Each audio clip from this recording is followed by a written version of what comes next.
की हे तर नक्की झाले ना की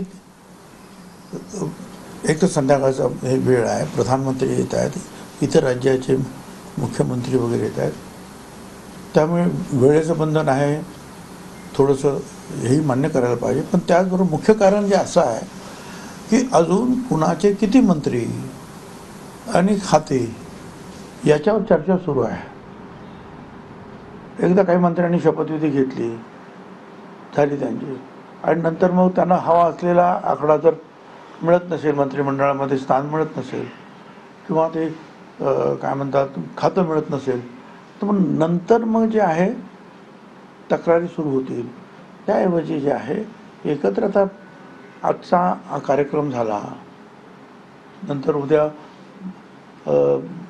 बाबासाहेब आंबेडकरांचा महापरिनिर्वाण दिन आहे, तिथे सगळे जे आहेत आम्ही त्यांना आदरांजली अर्पण करायला जाऊ चैत्यभूमीवर.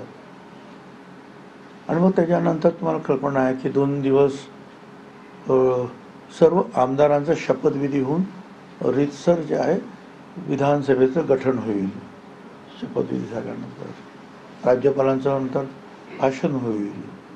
आणि याच्या कालखंडामध्ये, या आठवड्याभरामध्ये मला असं वाटतं की इतर जे मंत्री आहेत तिन्ही पक्षांचे नेत्यांमध्ये चर्चा होऊन किती कोणाचे आणि कुठली खाते हे सगळं नक्की होईल. आणि आठवड्याभरामध्ये इतर सगळ्यांचा शपथविधी होईल. अनेक नेत्यांबरोबर आपण काम केलेलं आहे राजकारणामध्ये. अजितदादा सलग 6व्यांदा उपमुख्यमंत्री पदाची शपथ घेतली.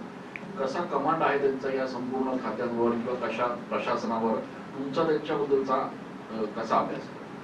नाही, हे तर आहे की अजितदादा जरा बोलायला जरा कडक बोलतात, पण त्याच्या पाठीमागे शिस्त हा राबवण्याचा त्यांचा उद्देश असतो.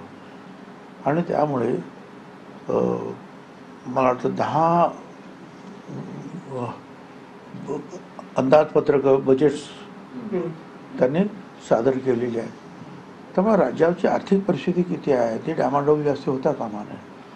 चांगले जे आहेत निर्णय ते घेतले पाहिजेत, महिलांसाठी, पुरुषांसाठी, शेतकऱ्यांसाठी, विद्यार्थ्यांसाठी, सगळ्यांसाठी, आणि विकास. परंतु त्याचबरोबर राज्याची आर्थिक स्थिती ही व्यवस्थित राहिली पाहिजे याच्याकडे त्यांचा कटाक्ष असतो.